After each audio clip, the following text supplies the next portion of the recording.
What's up, guys? Ryan Schultz here from E39 Source. We're not working on an E39 today. Today's actually an E36 Coupe. This is a 1997, and we're going to do an alternator today. I've never worked on one of these cars before, but how hard can it be? It's an E36.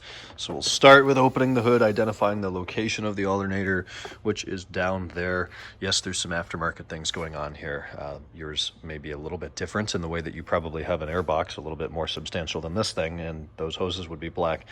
But essentially, it's going to be very similar to the E46 that I did in the past. This is the S52 inline 6, which is kind of similar to the M54 in way of alternator placement and this intake snorkel and things like that. So we're going to start off just by removing some of the cowling, some of the tubes and hoses, the mass airflow sensor, and the air filter and air filter box or housing, or however this is supposed to look. We'll get some better access to the alternator, and we'll go from there. So I'm going to start with this hose right here, which I think is just slid over this. I don't think there's going to be any attachments, any fasteners attaching it. And then I see a hose clamp, which would normally be driven by a flathead screwdriver. We can also use a 6mm socket that looks like it'll fit way better down in there. So we'll loosen that up and then try to remove this whole hose here. Indeed, the hose does come off just that easily. That's a 6mm or a flathead. If you're struggling gaining access to it, probably just remove the air box first. You have a whole bunch more room. And I was correct, there's nothing attaching it there, it just pulls off. Next, to remove the air filter and this little cover and then the mass airflow sensor here will disconnect the old school way. We just rotate this counterclockwise about a half a turn and then pull it off, and it's now unplugged. There's a large hose clamp here. That might be a 7 or 8mm head. I just used a flathead on that.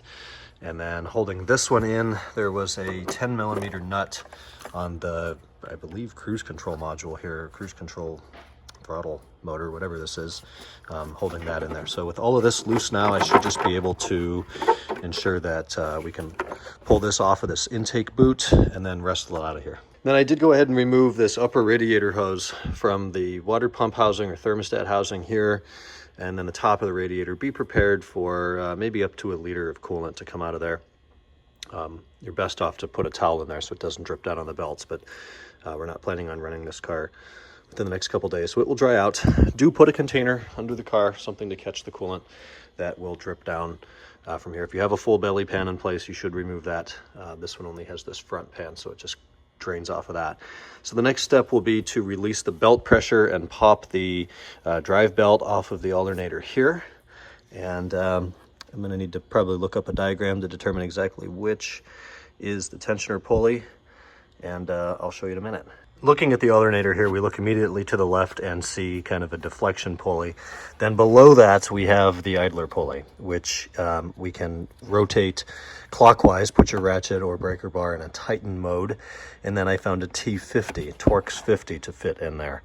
We're going to push that down or clockwise or tighten. That'll slack up the belt and we can take it off of the pulley on the alternator. To get a little bit more access in here, I removed the mechanical fan and fan clutch, which is installed there on the water pump. This is the tool you'll need to remove that. I believe it's a 32mm open end that you're going to want, and then you do want a very thin set. Buy a specific tool. You can make your own as well. I actually had to modify this one. I had to grind off a couple millimeters right there so this side would fit over the 2 bolts on the water pump. And the bolts are not in a square, it's more of a rectangle. You have 2 that are close and then 2 that are further apart, and you want to use the ones that are further apart. So just go ahead and rotate the water pump as necessary, just with the wrench. So with all this out of here now, we can figure out what is holding the alternator into the car, make the electrical detachments from the rear. Of course, before we do that, it's just wise to disconnect the battery. The E36 M3 battery is in the right rear corner of the trunk. I simply lift it up on this black plastic trim to expose the battery, and then I'm just going to go ahead and disconnect that negative terminal, which is held on with a 13mm nut right there. We can loosen that, disconnect it, and then put it down here in a way that ensures it won't reconnect to the battery. Back to the engine, we now have a cover over here that we're going to have to pop off with a flathead screwdriver, which is a little bit easier said than done. It's a tight working space in there. We pop the cover off, and then we're greeted with it looks like a 16mm bolt. This one is going to be a real long bolt. It's going to go all the way through, holds this pulley on as well as the alternator. So we'll start with removing that. The second of two 16mm alternator bolts is just kind of on the bottom under the pulley. It's real easy to access. I essentially just I broke them free with half drive and a deep well for better access. And then once they were free, I went down to a 3/8 ratchet and a deep well 6.16mm 3/8 drive socket. So now with that done, we can take the alternator off of its perch, which just involves moving it up and down a little bit. It'll come loose. And then we pop off this cover on the rear. There's nothing holding that on but friction. So just pop that off, and we'll get a look at the two nuts holding on our electrical connectors. This one looks like a 13, that one looks like a 10, so we'll get some sockets in there, release those, and then we'll have the alternator out of the vehicle. Indeed, we had a 13mm on the positive and a 10mm on the black cable there. So to remove the actual serpentine belt, the accessory belt, it is sandwiched behind the air conditioner, the AC compressor belt. So we must firstly remove that. And this here is the idler pulley, which is another Torx 50. We'll rotate that tighter or clockwise. Take the smaller belt off for the AC compressor, and then the large one for the accessory belt. So now's a great time to replace both of those, unless they're very new. You should inspect them. If there's any cracks, any dry rubber, any chunks missing, just replace those belts, since we have all this apart right now. If you're like I did, you got the Bosch remanufactured alternator from ECS Tuning, FCP Euro, some BMW parts vendor, and you probably found out that it didn't come with a pulley like we did, so we ended up buying a pulley separately. I will list that part number down below. It's the same pulley for the smaller amp or the lower amp and the higher amp alternator. Even though they say they're not, they're the exact same pulley. So buy that, and then you're going to find out that you can't torque the pulley onto spec, which is about 75 Newton meters, because you need a pass-through socket. There's a special tool. This is the BMW special tool. It took 3 weeks to get here from Germany. And you can put a 24mm socket over the nut, but then you can't counterhold it. So as you spin that nut on, it's just rotating the entire alternator. And you don't want to just shove a screwdriver in there and try to hold it by the cooling fins. That's not a good solution. So you need this tool. It's a 24mm pass-through socket. I will list the part number down below. It is still available for purchase, and it's not terribly expensive. It's around $15. You put this in there, and then you can drive this with your 24mm wrench on the outside, and then see how that leaves a hole through the center, where you can then counterhold the center of that nut or that shaft, which is a triple square 9mm. Nice and weird, I know, it's very outy. So you need your triple square through the middle like this, counterhold that. Just barely fits through that, as you saw, and then we would twist that nut on to approximately 75 Newton meters with the wrench.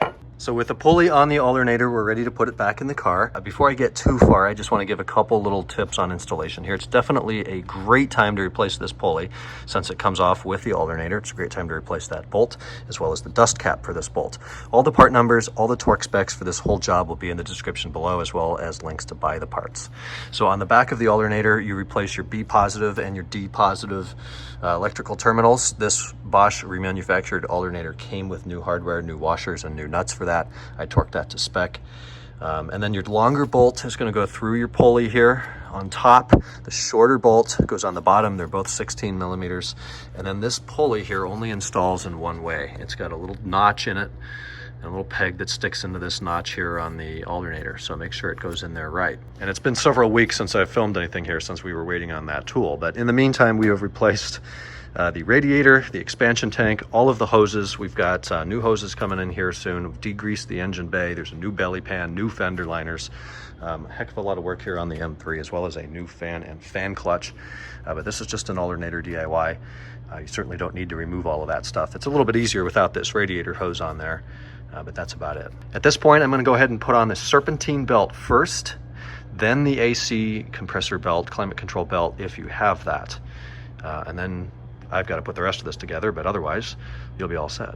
The belts are pretty straightforward. I found it a little bit easier to work under the car here for the AC belt. It can certainly be done from the top as well. The tensioner is here in the middle, and the bottom part of the belt goes around the compressor, up and over the tensioner, then around the flywheel pulley here, and then up and straight across the top, not touching the tensioner. So the tensioner here is held in with a 8mm Allen, and to loosen it, you will turn it clockwise, maybe 45 to 90 degrees or so. That gives you plenty of room to get the belt around there. I recommend wrapping it around the bottom part of the crankshaft pulley first, and then letting the top right corner, around the top right corner of the crank pulley, that should be your last part. Make sure everything's nice and tight, everything's in the grooves.